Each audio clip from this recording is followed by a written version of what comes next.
What's up, Knights of X? And before we begin the video, I just want to start out by saying Happy New Year's Eve to all that celebrate. Be careful today with the drinking, stay off the roads, but I hope you guys have a great night tonight. And honestly, I just want to thank you all from the bottom of my heart for supporting me in 2024 my first year on YouTube. We're going to end the year with 1,800 subscribers. When I first started, my goal initially was to get to 500 by December, and we have really way surpassed that goal. So honestly, from the bottom of my heart, guys, thank you so much for all the support you've given me this year, and I can't wait to provide you with more content in 2025 and see where this goes going forward. With that being said, guys, I do appreciate it, but we had a really good video for you today. We're going over the best 3v3 GAC teams for the month of December, technically for the January Grand Arena season, but this is going to fall in December. This is going to be my last video of 2024. We're going to talk about all of the best offensive teams, defensive teams, and flex teams for this upcoming season. We have a whole big meta shift, guys, a new Datacron set, no OP, Great Mother's level 9, so things are going to change. We got a new Galactic Legend. We're going to have some crazy old characters that have not seen relevance in a while make it back onto the board, especially in Kyber 1. So we're going to go over it in this video.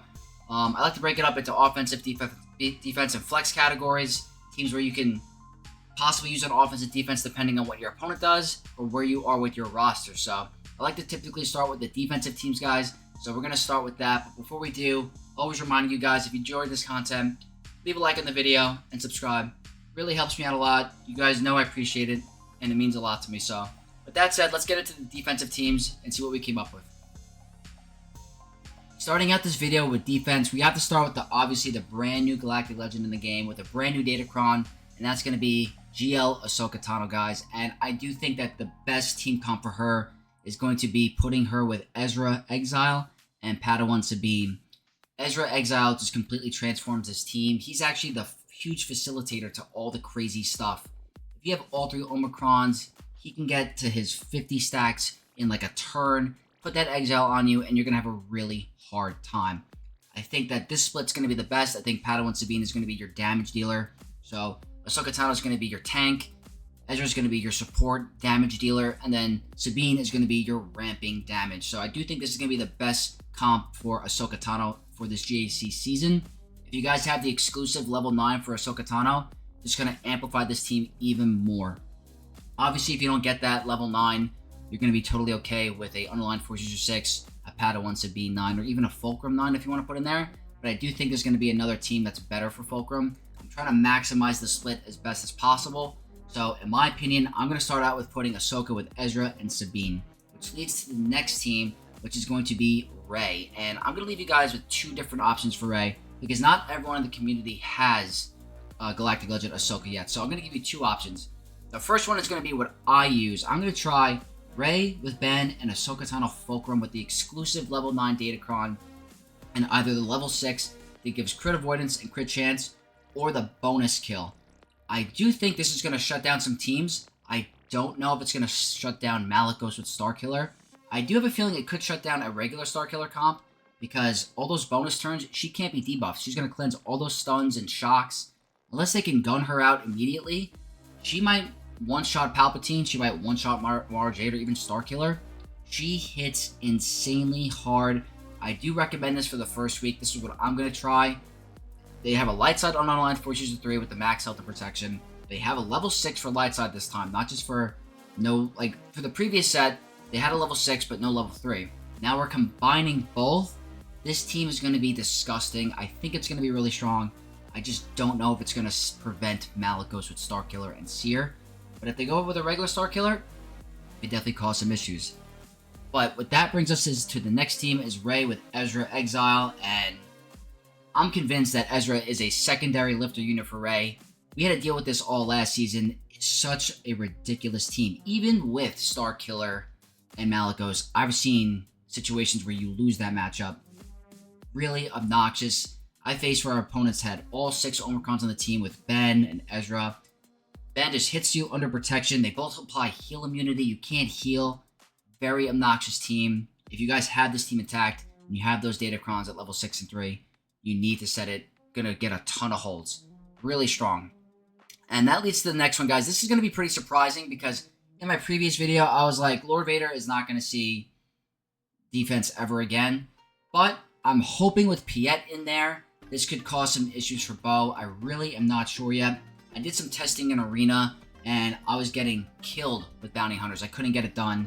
I was able to take out Maul, but they just do so much damage with that armor penetration and offensive crit damage. Really good set for Lord Vader. But if you're going to set Lord Vader on defense, try to set this one if you have the Piet level 9. Your opponent's going to be forced to go for Piet first. Or you're going to have to kill Lord Vader before Piet. It just throws your opponent off a little bit. So I do think in the first week, you're going to want to put Lord Vader on defense to see if you can get some holds. That Piet level 9 is strong. But we're going to have to see if it shuts down Bo. That's the big question. I'm going to take the gamble and try it, guys. If you have the level 9, I recommend doing this split. Which leads us to the next team, guys. That's going to be Jabba. And in my opinion, Jabba is always going to be a defensive team for Grand Arena. He's just so obnoxious. If the typical counters don't work for you, it can really shut you down. If you're running Lord Vader against him and they have a high tenacity Chrysanthemum, you don't get that buff immunity. The matchup is most of the time in 3v3 over. Afra does not work very well. It can be over. Night Sisters is, sometimes you can get Jabba down with it, but it's going to be a 2-shot. So I always think Jabba is going to have more value on defense than offense throughout all of Grand Arena. The team was really meant to be an obnoxious defensive team. So for this season, they have a level 6 for Mercenary. I'm recommending Jabba for defense. And that leads to the next team, guys. I know not a lot of the community have them, but I do think Balin's going to be another strong team on defense again. Exclusive level 9. Sometimes those counters don't work great. I had times where the unaligned Force User team with Cal, Malicos, and Seer would win, and then there's times they just wouldn't win. So it wasn't a consistent win. I have to play around and test with it. I do think Balin's going to be stronger on defense currently with that exclusive level 9. So I'm going to recommend him for defense if you guys have him. Very strong team.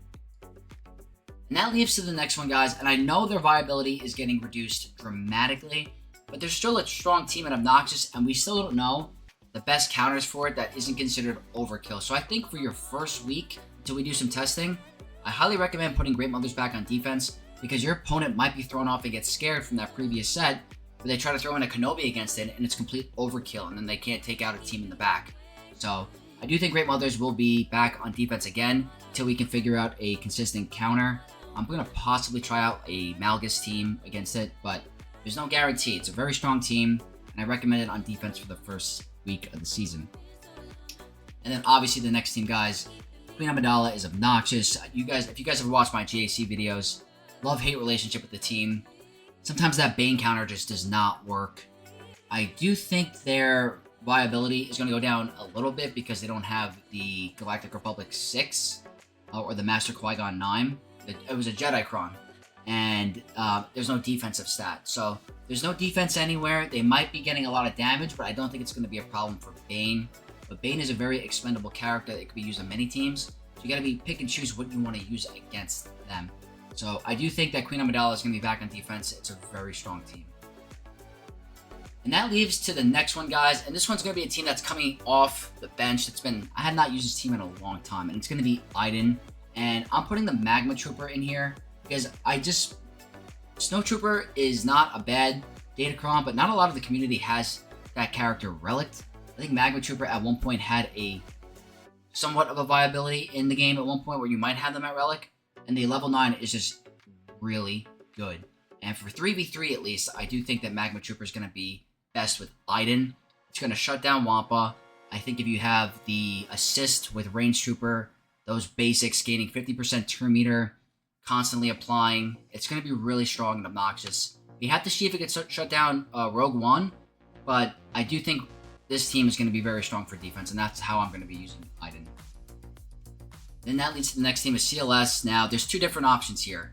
I didn't realize in my first video that the CLS level 9 is a unaligned Force User exclusive level whatever.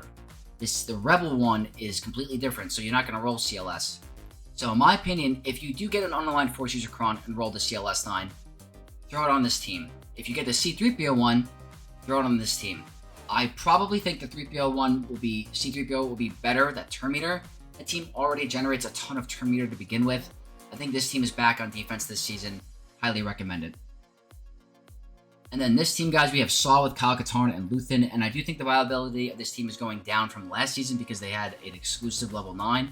But there is a Rebel level 6 that will be pretty strong. They're going to get massive buffs. They're going to get Ripose on the level 6. It could cause some issues. We're going to have to wait and see. But even with the Omicron, this team is obnoxious. Can't take it lightly. Could definitely. I've won Grand Arenas from this team in the past where they just underestimate it, or it's just very strong team. I really think this team will be on defense for a while. Highly recommend it.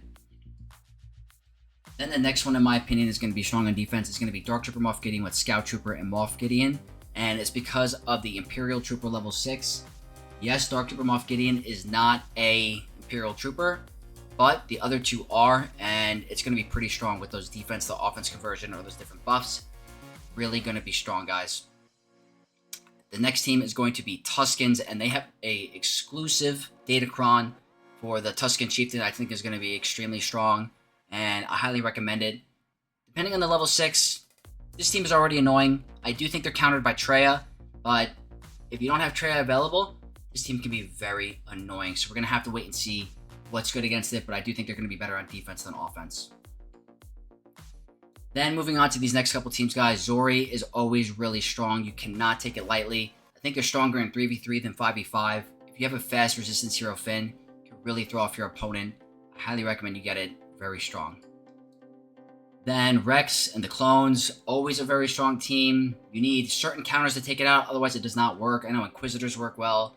Qui-Gon Jinn, Omicron works well. But I have seen a number of times where my opponent underestimated it and they lost. So another team you cannot take lightly. They're really dangerous. Highly recommend for defense. Then I'm going to have to throw in Watt in here. Watt is very annoying as well with Admiral Trench. Another team where if you throw in the front, you don't want your opponent, you don't want to throw an overkill team against it. So you have to try and figure out what's the best mid-range team to equal that team. And they can throw your opponent off because they underestimate it. So Trench with Watt and Count Dooku is still going to be a strong defensive team this season. Then I'm throwing in Bosk with Dengar and Zam, and this team was really good last season, and it's going to be good again this season. That Dengar level 9 is no joke. If you have the stun level 6 or the defense to offense conversion, you're going to hit so hard or keep the team perma-locked. Highly, highly recommend this team for defense if you have it. It's going to be obnoxious. Then we have the droids, guys. We have Shorty with Hoi Yang and BB-8, and Shorty has a exclusive level 9. Hoi Yang is really good with droids. I think it's a good split for your Ahsoka Tano team because you can't fit all the Spectres on there.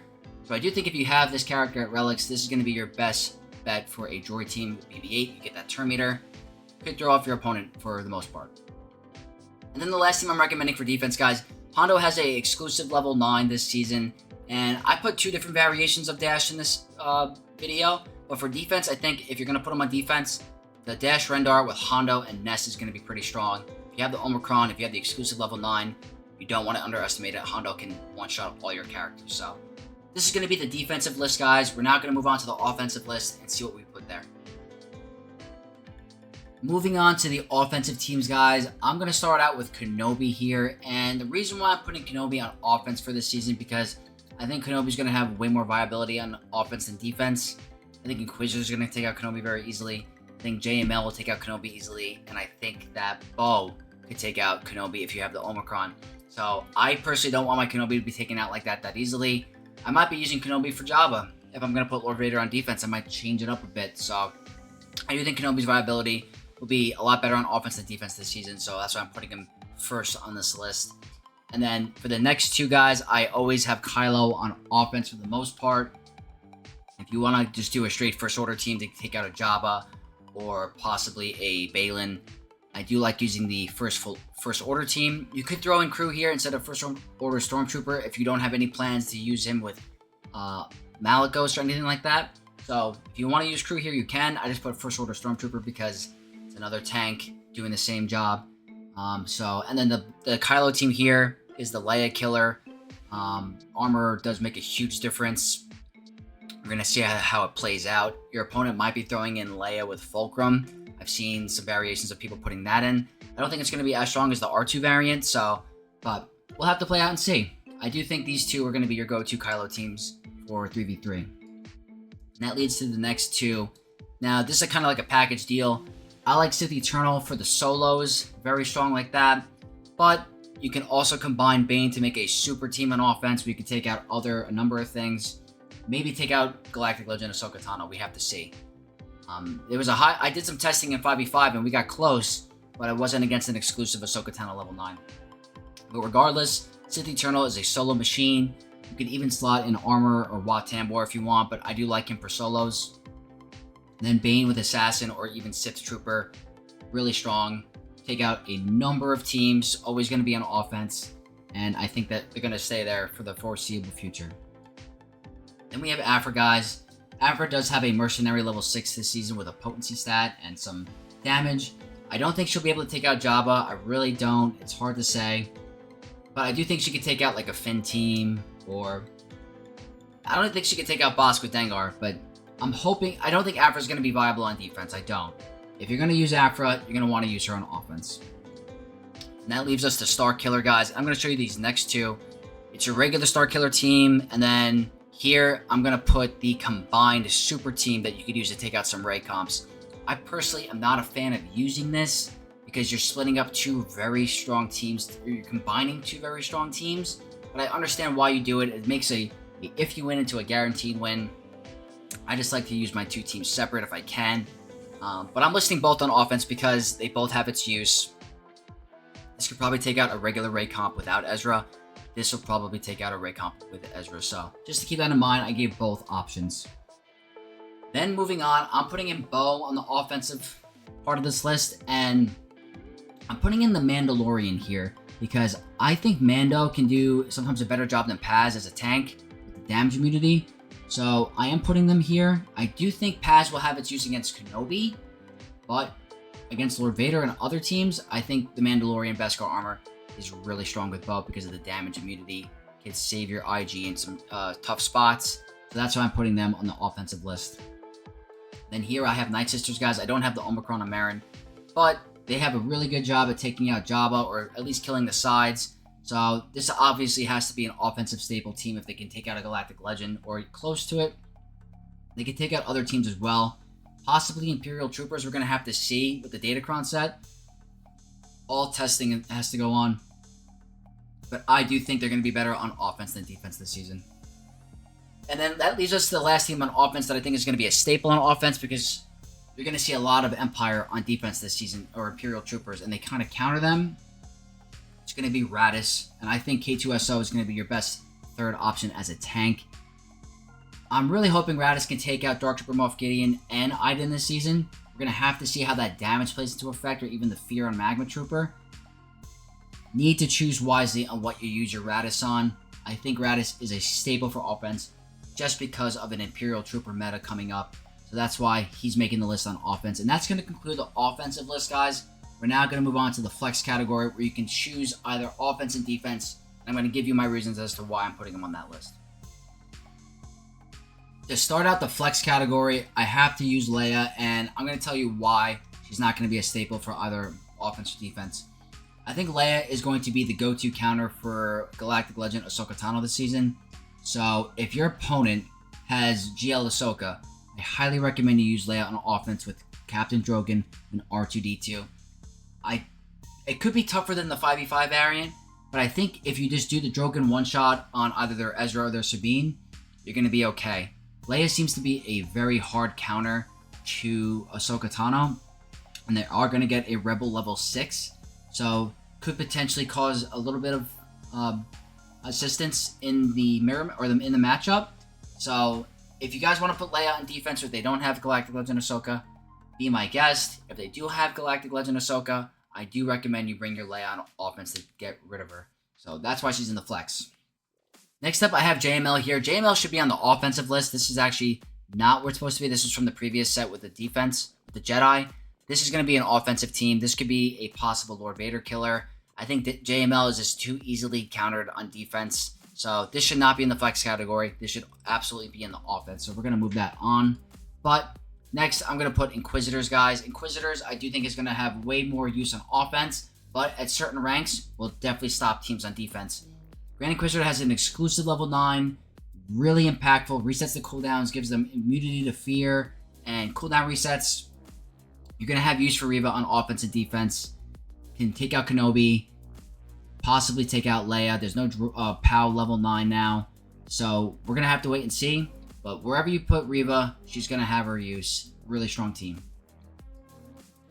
Then Gungans, guys. I do think Gungans are going to be a flex more than a defensive team now. They do have a shot of taking out Balin, but it's iffy.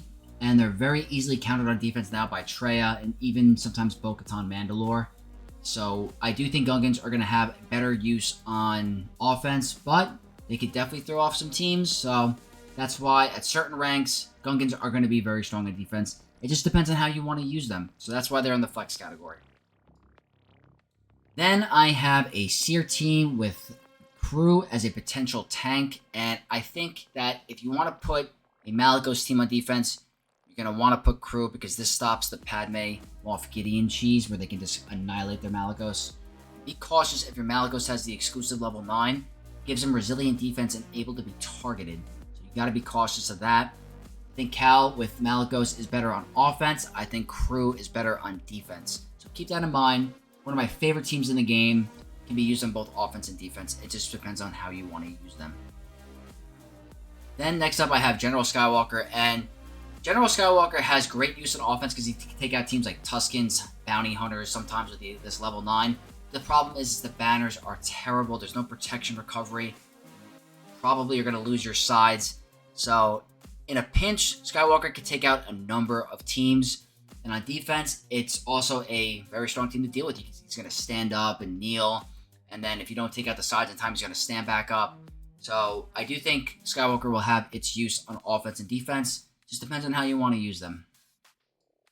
Then here, guys, this is the second variation of the Dash team that I was recommending. If you guys don't have the Hondo Omicron, I do think Dash with Chewie and Han is going to be strong.